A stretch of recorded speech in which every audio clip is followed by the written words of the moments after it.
In a sunlit kitchen, a tired chef noticed mountains of waste and imagined a different path for food packaging.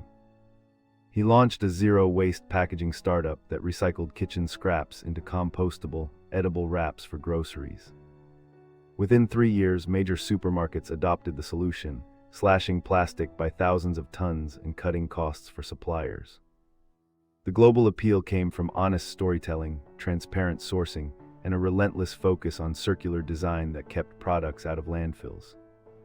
Today, the founder mentors young chefs and designers, proving entrepreneurship can start in a kitchen and change the planet.